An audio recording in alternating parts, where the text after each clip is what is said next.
Chinese Foreign Minister Wang Yi has met in Beijing with Gilbert Saboya Sunye, his counterpart from the Principality of Andorra.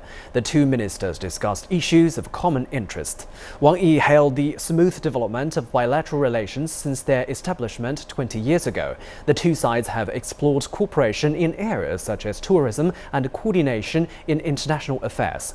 Wang Yi said the Chinese government is willing to make joint efforts to push forward friendly and cooperative relations. On his and Gilbert Saboya Sunye said Andorra attaches great importance to relations with China and cherishes the traditional friendship between the two peoples. He added that Andorra is willing to further strengthen cooperation in the fields of tourism, sports and other areas.